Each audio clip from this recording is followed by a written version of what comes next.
Bueno, hermanos, también decir antes de empezar que muchas gracias por la invitación primeramente. Os he de decir que cuando mi tío me pilló por la calle o me asaltó por la calle, que nos encontramos en Murcia, me dijo, por cierto, a ti te quería ver yo.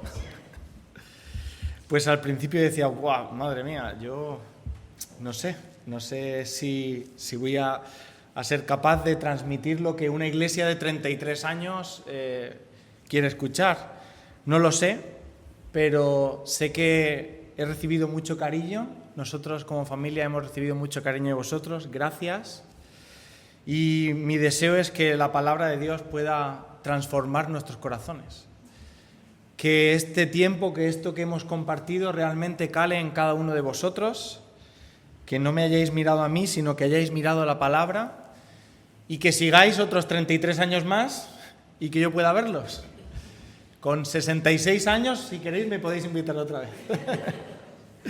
Así que también daros los saludos, lo hice el primer día, pero nuevamente porque hay personas quizá que no estaban. Saludos de la iglesia de allí de Archena, donde nos congregamos. Y estáis invitados, por supuesto, cuando queráis ir hacia allí. Si vais hacia La Manga en verano, que suele ser un sitio de vacaciones bastante habitual, pues os pilla de paso, paráis allí, nos llamáis y estáis invitados todo el que queráis. Bien, vamos a la última sesión de estas 3 que hemos estado dando. Y lo primero es que es un gozo, a mí me encanta, quizá porque me he criado en una iglesia con culto libre, pero os digo de verdad que muchas de las ocasiones donde estoy en una iglesia y veo cómo fluye el culto libre, veo que el Señor lo está utilizando. Me habéis hecho la mejor introducción que podríais haberme hecho. Habéis tenido participaciones que hablan precisamente, sin saberlo, vosotros no lo sabíais, de temas que vamos a estar tratando en esta mañana.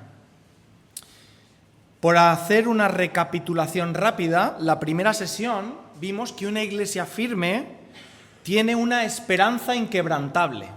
¿Recordáis cómo Pedro comienza su carta hablando de esa esperanza? Una esperanza, como dice Hebreos, que es como un ancla, ¿verdad? Tenemos como firme ancla del alma esa esperanza. Algo que nos mantiene en un mundo que cambia constantemente. Y ayer dimos un pasito más y estuvimos hablando de quiénes somos. ¿Recordáis quiénes somos, tanto individualmente como iglesia, como conjunto? Y descubrimos que una iglesia firme vive conforme a su identidad. Estuvimos recordando que nos fundamentamos, nos sostenemos sobre la piedra viva, la piedra angular, que es Cristo, que somos posesión especial de Dios y que sabemos quiénes somos porque sabemos de quién somos. Cristo nos compró con su sangre, si recordáis. Y hoy en esta última sesión vamos a ver que una iglesia firme permanece en medio del sufrimiento. Anoche estábamos cenando y mi tío no sabía de qué iba a hablar, pero dijo una frase que yo me quedé con ella en la cabeza y dije, eso mañana lo voy a decir. Me dijo, lo más difícil es permanecer. ¿Sabéis? Lo fácil es lo que hago yo, venir de visita. ¿Sabéis? Cuando yo vengo de visita todos me miran especial. Todos queréis escuchar porque es una voz nueva, es alguien distinto, quizá predica de una forma diferente a lo que estáis acostumbrados, pero domingo tras domingo lo que hay que hacer y lo que nos llama el Señor y día tras día es a permanecer. Y estamos en un mundo que lo que quiere son cosas nuevas, estímulos nuevos. Cuando estoy mucho tiempo viendo lo mismo, me canso. ¿Cuántas veces estamos viviendo en un mundo ahora donde empiezo a ver una serie de Netflix y a la mitad del capítulo, pum, la quito y pongo otra? Y a la mitad del capítulo, segundo capítulo, pum, la quito y lo pongo otra. O incluso me siento en el sofá, abro Netflix, me pongo a ver qué veo y al final no veo nada porque me paso 2 horas viendo el catálogo de Netflix, viendo los avances y no llego a verlos, porque queremos cosas nuevas, todo. Ahora, la palabra de Dios nos llama a permanecer, mantenernos, y eso es difícil. Y es de lo que vamos a hablar en esta mañana, porque una iglesia firme permanece firme en el día a día. ¿Cómo se traduce esa esperanza que vimos en la primera sesión? ¿Cómo es esa identidad el lunes, el martes, el miércoles, el jueves, cuando ya no es el aniversario, sino que es un día y otro, y un domingo y otro? ¿Qué ocurre con todas esas cosas cuando nos levantamos un día y hay dificultades? Cuando la cultura nos presiona, cuando hay sufrimiento en nuestra vida. Y para responder a esto, vamos a acudir a la carta de Pedro, como estamos haciendo en estas 3 series, y vamos a ver un concepto. Quiero introduciros con un concepto que está muy de moda últimamente. Y os voy a decir una palabra, que es lo siguiente que tengo aquí, la palabra es resiliencia. Algunos puede ser que lo hayáis escuchado, otros quizá no habéis escuchado esta palabra, pero la palabra es resiliencia. La palabra resiliencia yo no la había escuchado prácticamente nunca y de repente empecé a escucharla por todas partes. De hecho, tengo una amiga que incluso se lo ha tatuado aquí en su brazo, resiliencia. Y la resiliencia es un concepto que hace referencia a la capacidad del ser humano para sobreponerse y superar las circunstancias adversas que le vienen. Y es un concepto muy estimulante para nosotros, es decir, que cuando tú tienes una dificultad en tu vida, tú seas capaz de sobreponerte a esa dificultad. Pero no significa simplemente que tú te resignes, no simplemente que tú te cruces de brazos y aguantes los golpes que te van viniendo, no, sino que este concepto hace referencia a que tomemos acciones para que esas dificultades podamos atravesarlas y salir fortalecidos de ellas. Es decir, que aprendamos lecciones para el resto de nuestras vidas, lecciones que aprendemos solamente en momentos donde atravesamos dificultades. Y este término es muy estimulante. Se puso muy de moda. ¿Sabéis cuándo yo empecé a escucharlo? Durante la pandemia se empezó a escuchar. La ex canciller alemana Angela Merkel lo utilizó en uno de sus discursos cuando estaba anunciando a los alemanes que iba a venir una pandemia, que iban a tener que encerrarse, que iba a haber dificultades, y les llamó a ser resilientes para que salieran de esa dificultad más fuertes como nación. Ahora la pregunta es, ¿el mundo realmente es resiliente o no? Bueno, habrá personas que intenten vivir de una forma resiliente, pero generalmente estamos viviendo en un mundo que ante el sufrimiento, como estuvimos hablando anteriormente ayer y antes de ayer, intenta huir del dolor. A la más mínima dificultad de una pareja se separa. La relación se rompe. A la más mínima presión social por unas convicciones que tú tengas, la gente incluso se amolda un poquito para no generar fricciones, para no generar problemas. Al más mínimo dolor, la gente huye. Pero la Iglesia del Señor está llamada a mantenerse firme.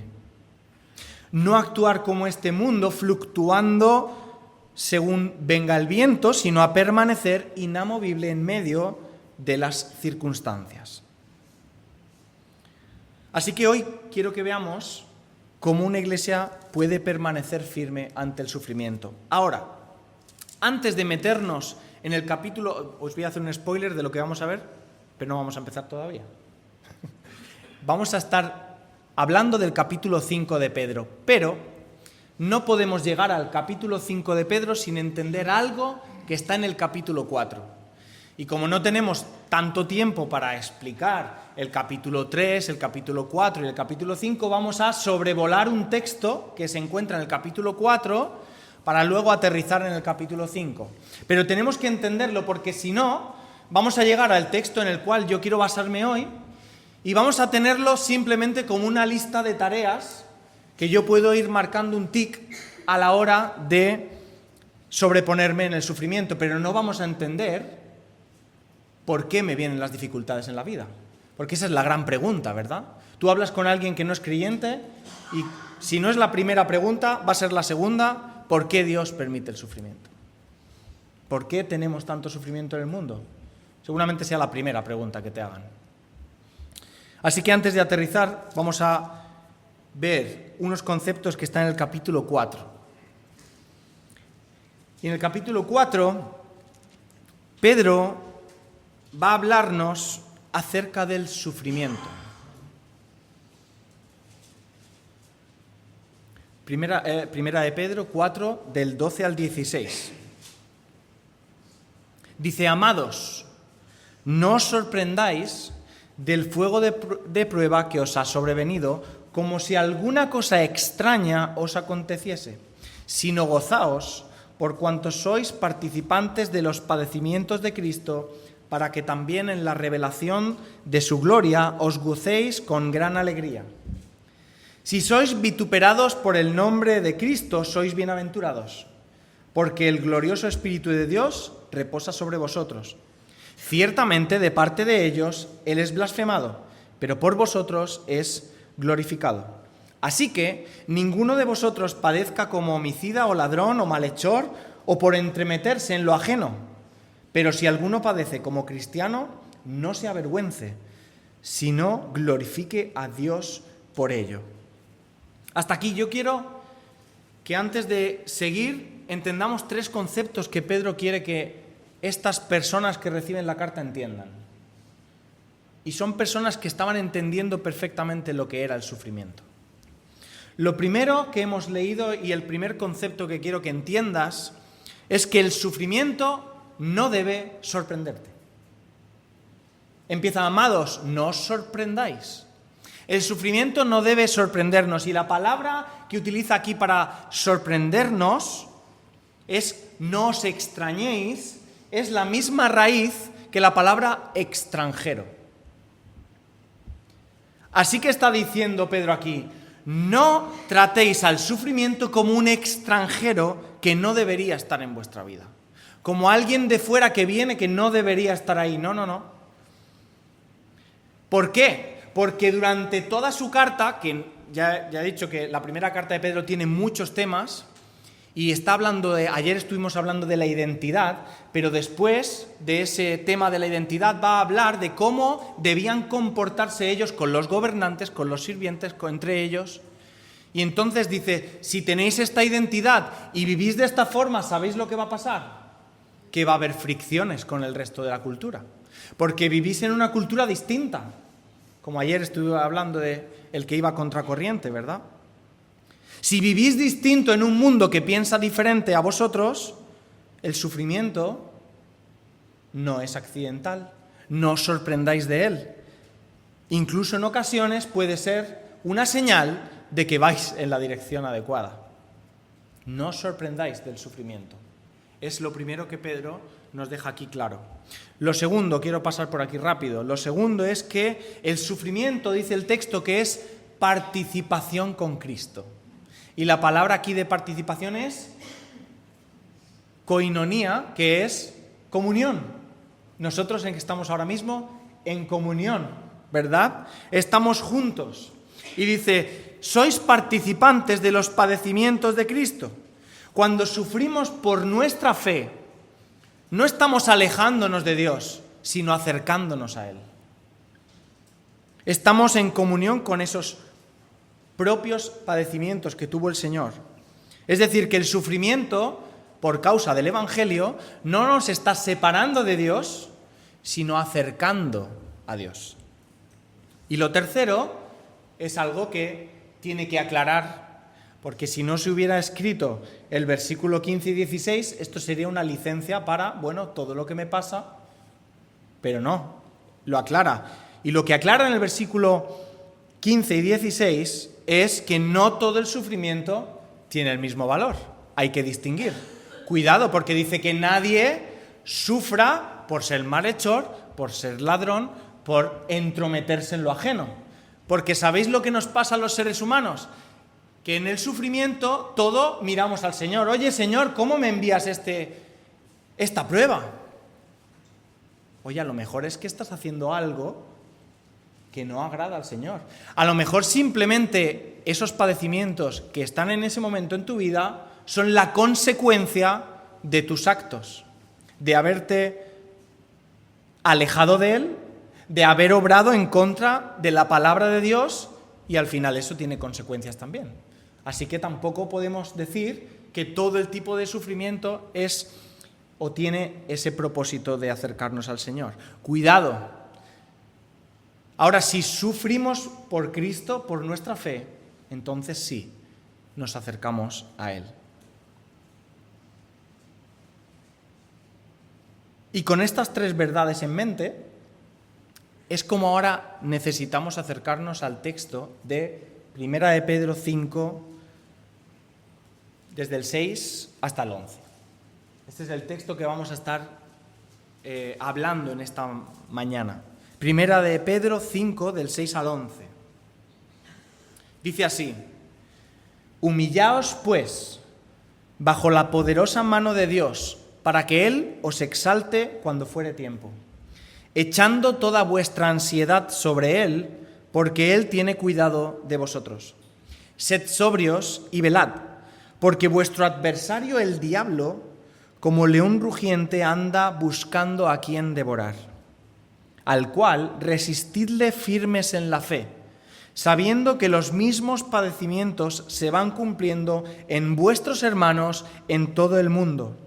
Mas el Dios de toda gracia, que nos llamó a su gloria eterna en Cristo Jesús, después de que hayáis padecido un poco de tiempo, Él mismo os perfeccione, afirme, fortalezca y establezca. A Él sea la gloria y el imperio por los siglos de los siglos. Amén. Este es el texto en el cual quiero que meditemos en esta mañana y descubramos cómo una iglesia firme permanece en medio del sufrimiento.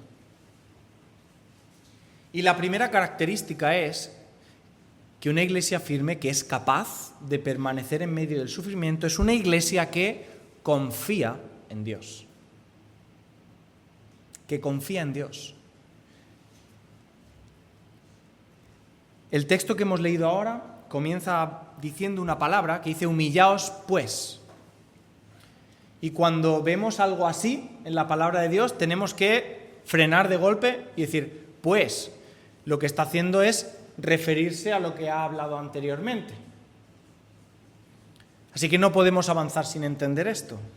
Es un nexo entre lo que llevaba escribiendo Pedro, llega a ese momento y dice, humillaos pues. ¿De qué estaba hablando Pedro? Pues bien, como vimos en el primer día, el motivo por el cual escribe Pedro esta carta, dice, os he escrito por conducto de Silvano, nuestro fiel hermano, exhortándoos y testificando que esta es la verdadera gracia de Dios, estad firmes en ella. Y estaba hablando de uno de los aspectos que componen esa gracia de Dios. Y está hablando del servicio. El servicio en la iglesia. Porque habla de ancianos, habla de jóvenes, habla de una iglesia, de cómo tienen que servirse entre ellos. ¿Y sabéis cuál es la característica principal del servicio que aquí expone Pedro? La humildad. No hay nadie mayor que otro. Aquí la cabeza es Cristo y el resto tienen que servirse en humildad. Hay una estructura, por supuesto, pero todo en humildad. Pedro está exhortando a los ancianos y a los jóvenes, a la iglesia en general, que sirvan y que lo hagan con humildad como Cristo sirvió. Y dice que toda la iglesia que sirva de forma humilde, dice que se humille, o sea que los cristianos que se humillen bajo la poderosa mano de Dios. Ahora, sabemos que la palabra de Dios nos dice que Dios es espíritu, entonces lo que está haciendo es una forma de hablar de que Dios tiene una mano que nos protege, ¿verdad? Está diciendo, poneos bajo la poderosa mano de Dios. Guardaos bajo la poderosa mano de Dios. Y para comprender esto tenemos que entender cuál era la situación de las personas que estaban recibiendo esta carta. Y lo he dicho en alguna ocasión estos días, pero es que hay gente que estoy viendo que no estuvo en los otros días, así que me vais a permitir que los que habéis estado otros días me repita un pelín, no voy a ser mucho, pero tenemos que entender que esta carta está escrita para personas que estaban siendo perseguidas. Y que esa persecución hace que ellos tengan que dejar sus casas, dejar sus hogares y huir, y vivir siendo forasteros, o como dice la carta, expatriados en otros lugares. Lugares donde la cultura era diferente, la fe era diferente, los valores eran distintos y ellos vivían en medio de culturas así. Eran personas que estaban sufriendo mucho, porque había un hombre que se llamaba Nerón que les estaba persiguiendo. Se habían convertido en extranjeros, no tenían propiedades, no tenían incluso la libertad de poder viajar y visitar a sus familias. Incluso muchos de ellos habrían perdido a seres queridos o a hermanos en Cristo porque Nerón les había echado mano. Así que ante esta situación de gran sufrimiento que estaban atravesando, ellos estaban tentados a depositar su confianza en lugares diferentes de la fe. Es decir, estaban tentados a abandonar la fe, porque su fe era la causa por la cual estaban sufriendo. Recordad lo que acabamos de leer. Pedro les está escribiendo, estáis sufriendo por la fe, pero eso no es malo. Estáis acercándoos a Cristo. Y ellos estaban tentados a abandonar su fe. Mira, no sé si a ti te puede estar pasando, seguramente salvando las distancias, porque nosotros, gracias a Dios, no nos estamos jugando la vida, pero puede ser que tú estés en un trabajo donde te diga el jefe, hay que hacer esto. Y esto significa ser inmoral, estar haciendo algo que no está bien. Y ahí tienes dos opciones. Decir, bueno, es que mi trabajo, como me obligan, pues yo tengo que hacerlo, o mantenerte firme en tus convicciones y decir, mira, yo no puedo hacer esto, no puedo actuar así. Ellos estaban en una situación así, parecida, viviendo en un lugar donde estaban perseguidos y estaban tentados a abandonar la fe para que todo eso acabara. Para ellos era más fácil convertirse en los dioses de las personas, amoldarse a su forma de vivir y así no llamaban la atención, todo el mundo les abrazaba y les decía que qué buenos eran. Pero Pedro les dice que mantengan su confianza en Dios y les da una razón en el por qué deben hacer eso. Dice, echando toda vuestra ansiedad sobre Él, porque Él tiene cuidado de vosotros. Toda la ansiedad sobre Él.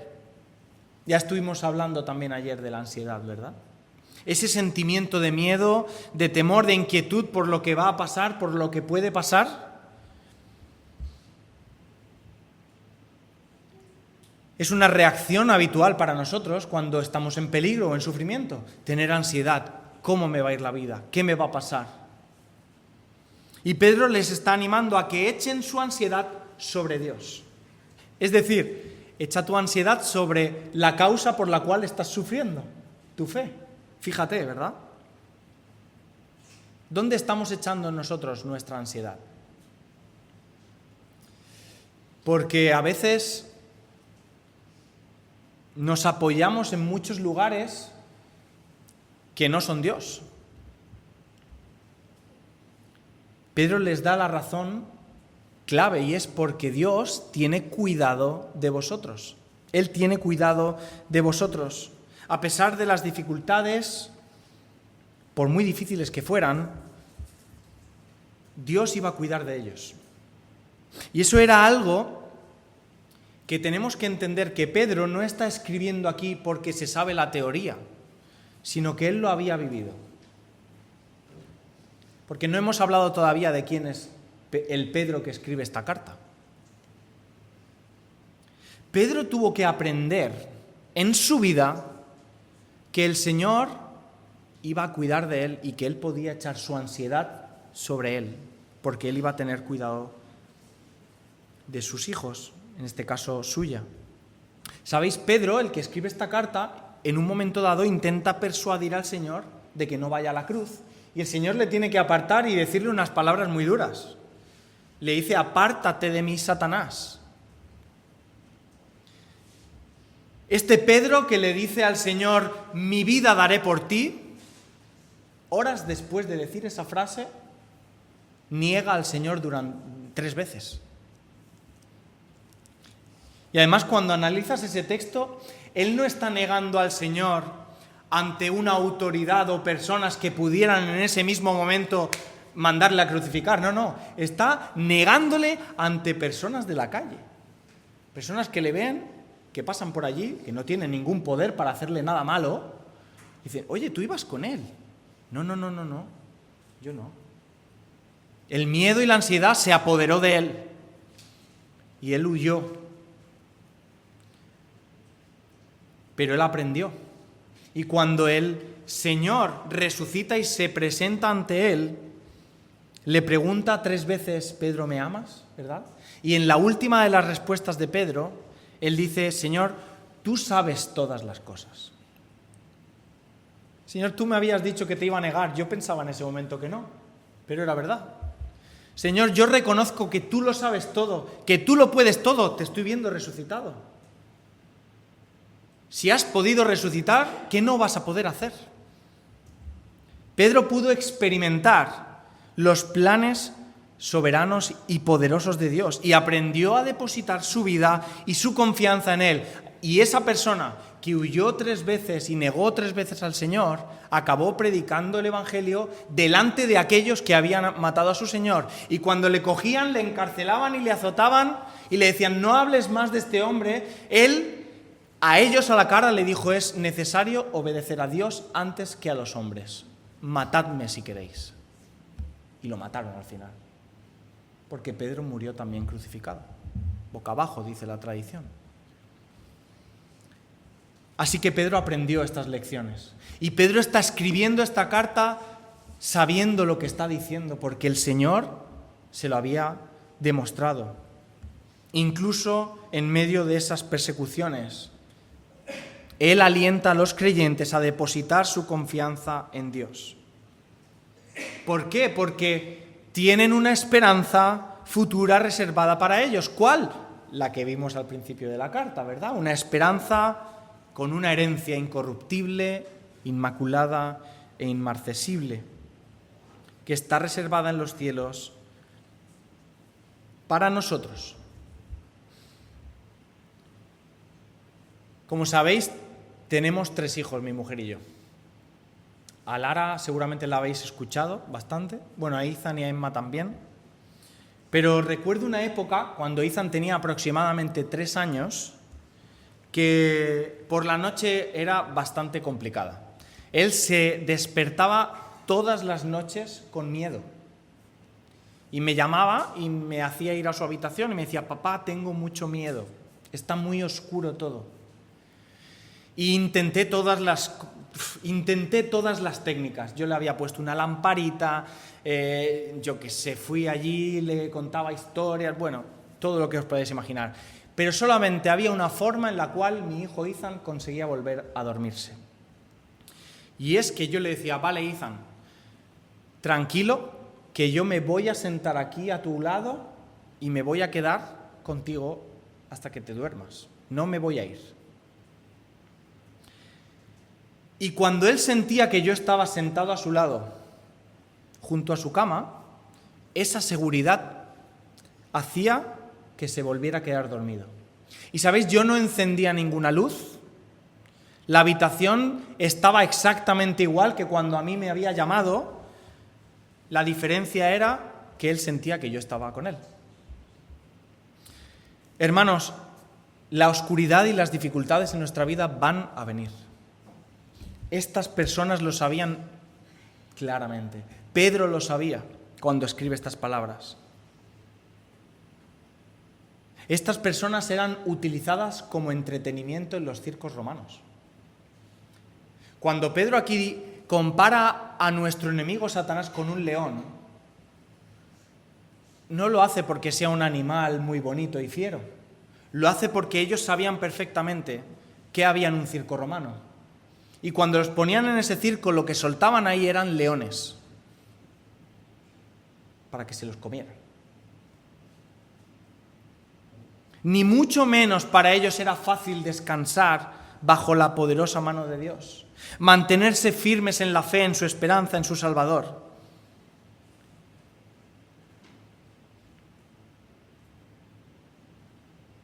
¿Y nosotros qué dificultades tenemos? Vivimos en un mundo muchísimo más cómodo. Nuestro mayor problema es ¿qué voy a ver en Netflix esta noche? Bueno, realmente hay problemas mucho más grandes, por supuesto, pero ¿estamos descansando en el Señor? ¿Estamos poniendo nuestra confianza en Él? ¿O nos vienen demasiado esas frases motivacionales que hacen que pensemos que todo depende de nuestras fuerzas? Fijaos, 2 Corintios 12 del 9 al 10 es un texto que me encanta. Yo no lo tengo de fondo de pantalla, pero me lo pondría. Dice, hablando Pablo de una dificultad, un aguijón en la carne que él tenía y que le había pedido al Señor que se lo quitara, y dice el texto de 2 Corintios 12, 9 al 10, dice, y me ha dicho, bástate mi gracia, porque mi poder se perfecciona en la debilidad. Fíjate en qué se gloriaba Pablo, escucha. Por tanto, de buena gana me gloriaré más bien en mis debilidades, para que repose sobre mí el poder de Cristo, por lo cual, por amor a Cristo me gozo en debilidades, en afrentas, en necesidades, en persecuciones, en angustias, porque cuando soy débil, entonces soy fuerte. Porque tu fortaleza no viene de tus deseos, de tus convicciones, de tu autosuficiencia, viene del Señor. Y cuando eres débil, cuando tú crees que no puedes hacer nada, entonces Él te utiliza y eres fuerte. Una iglesia firme es la iglesia que confía y su esperanza está puesta y su confianza en Dios.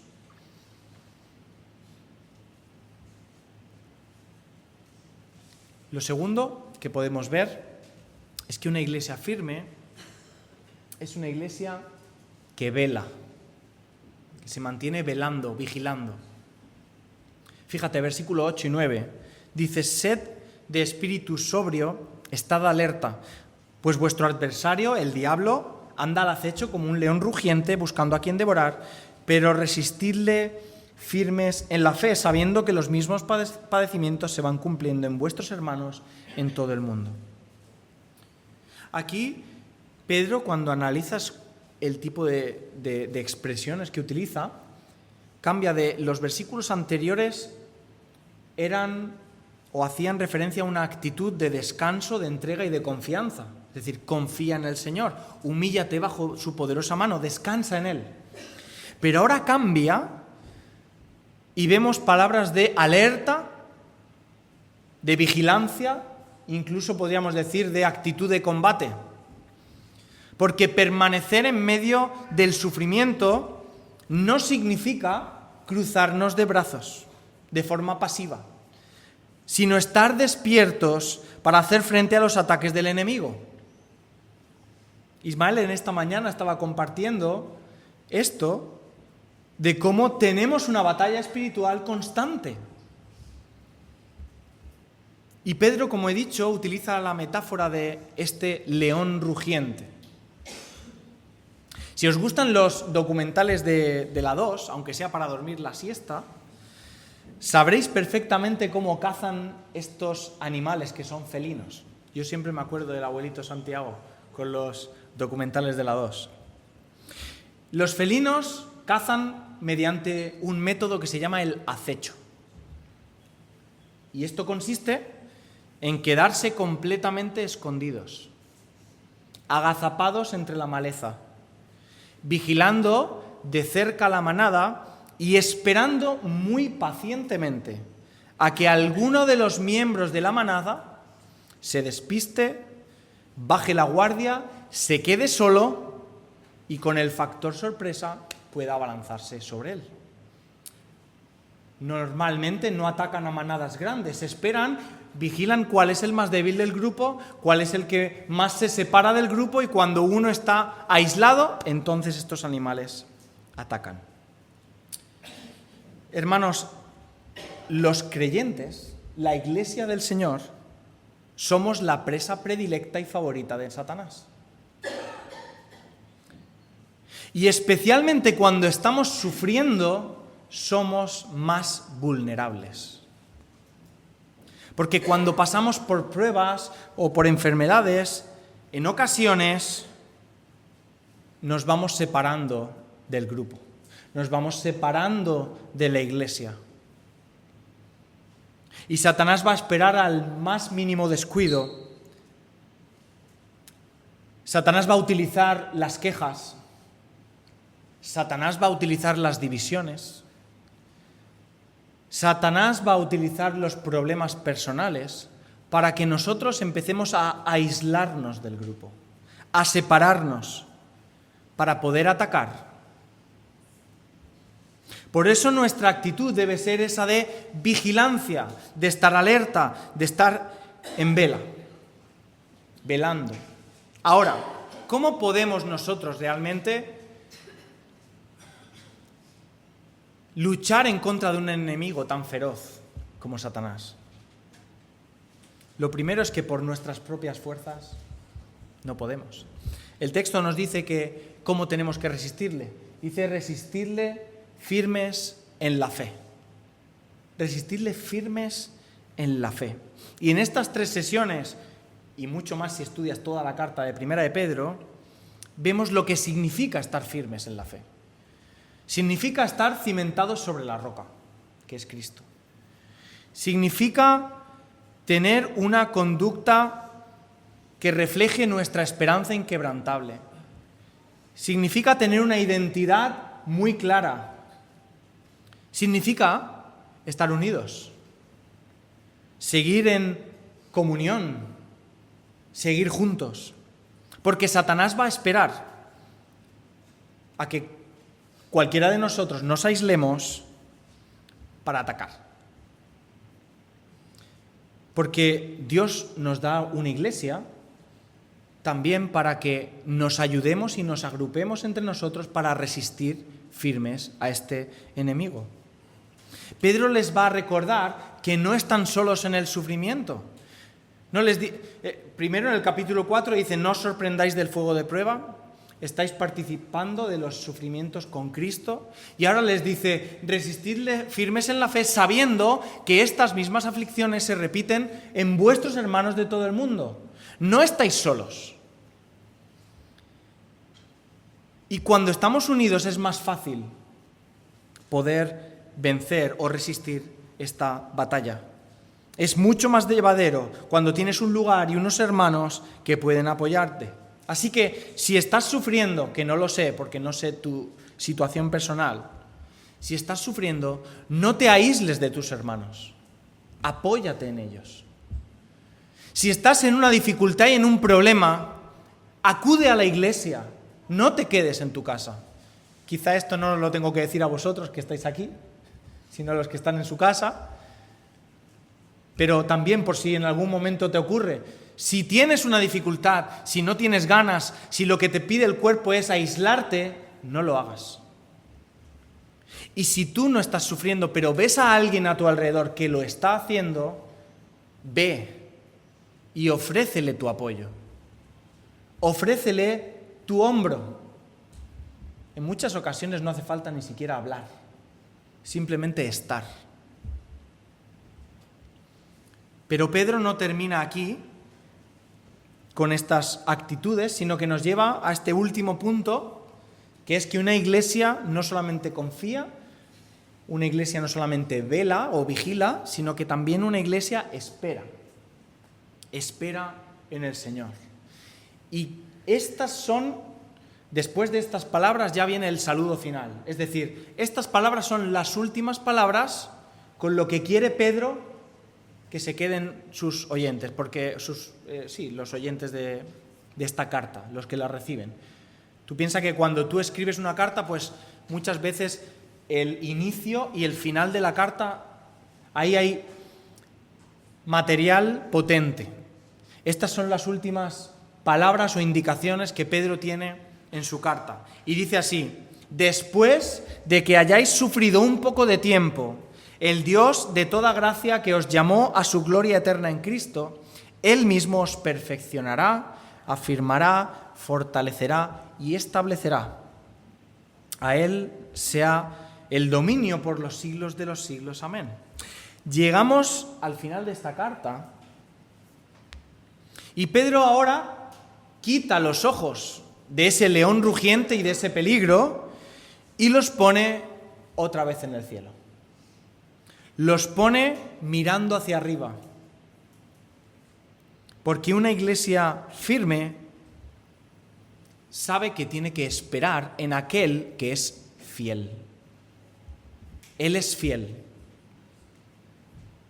Mirad qué maravilloso contraste. Aquí les está diciendo, vengo a hablándoos, Pedro está diciendo una idea de, vengo a hablándoos del sufrimiento, de que estáis pasando por diversas pruebas, pero la frase aquí dice, después de que hayáis sufrido un poco de tiempo, el Dios de la gloria eterna. Fíjate el contraste.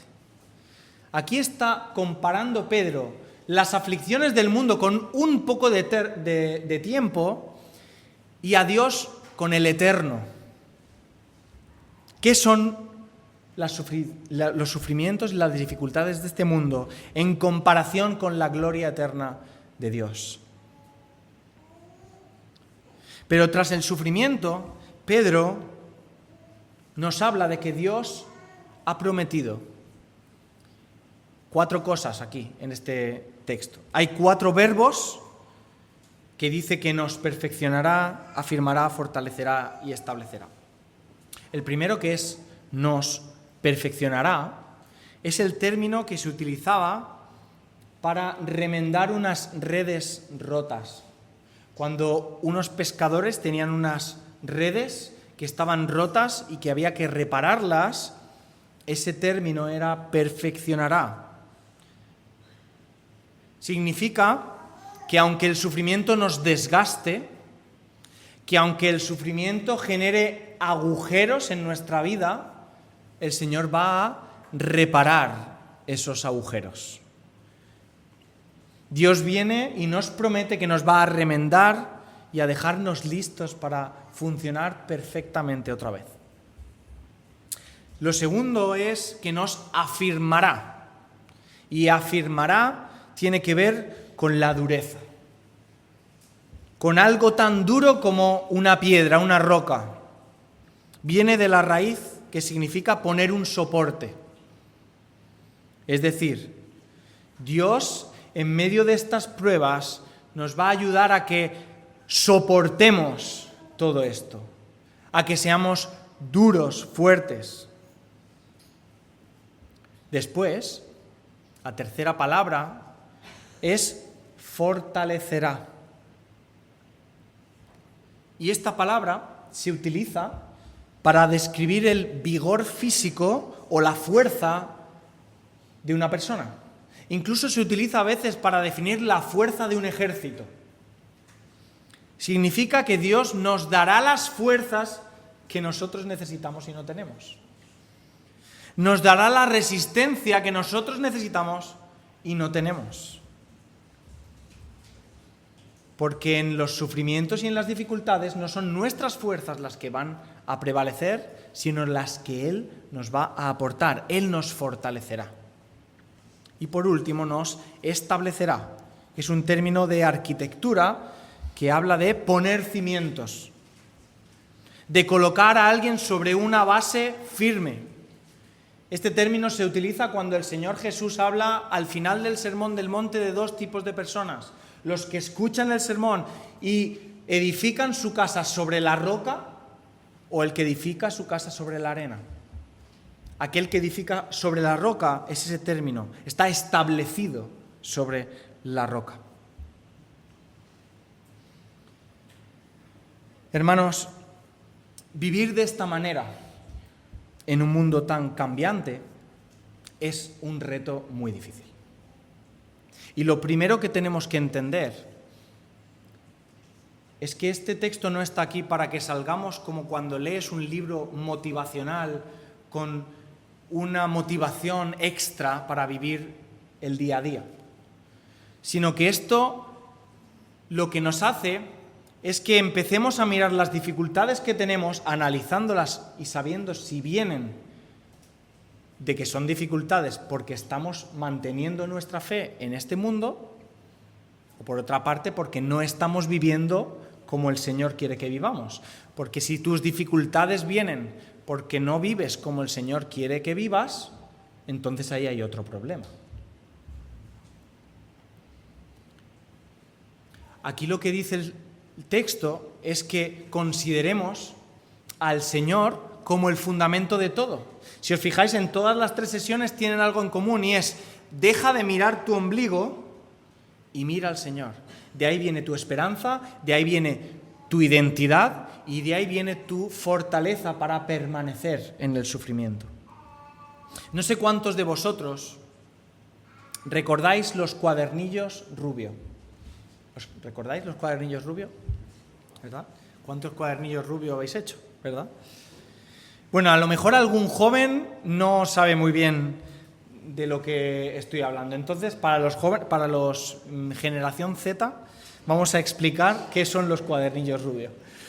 Los cuadernillos Rubio eran unos cuadernillos, unos cuadernos que venían con unas letras dibujadas con unos puntitos muy flojos. Y en el papel esos puntitos iban formando letras, ¿verdad? Y tú tenías que ir siguiendo esos puntitos para ir encima de esos puntitos con tu lápiz para ir aprendiendo cómo se hacen las letras correctamente.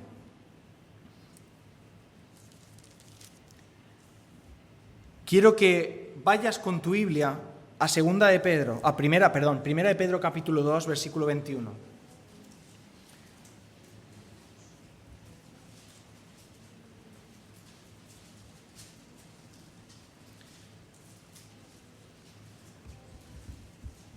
Quiero que nos quedemos con esto para terminar las conferencias.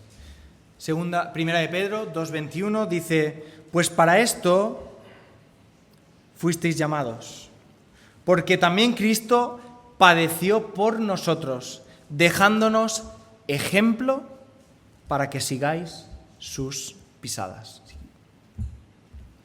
La palabra aquí ejemplo en el griego se denomina upógramos, que significa guía de caligrafía, modelo. Eso es lo que hizo Cristo. Cristo vino a este mundo, vivió una vida perfecta para dejarnos ejemplo para que sigamos sus pisadas. ¿Cómo tengo que vivir yo en este mundo? Mira a Jesús.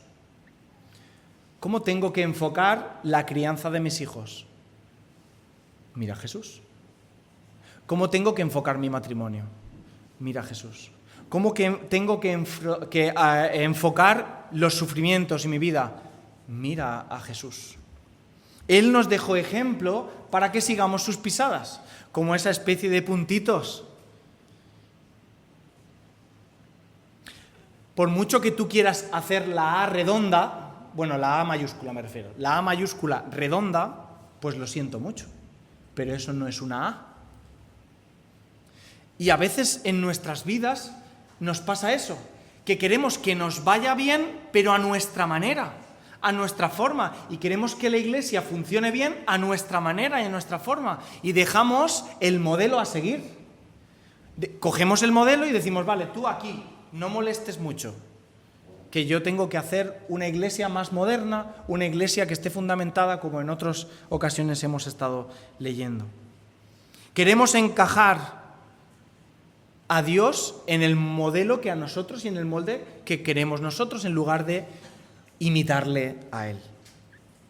Así que Cristo es nuestro ejemplo para que sigamos sus pisadas. Como esas huellas en la arena de la playa, que ha dejado alguien que tú ya no estás viendo, pero marcan una dirección.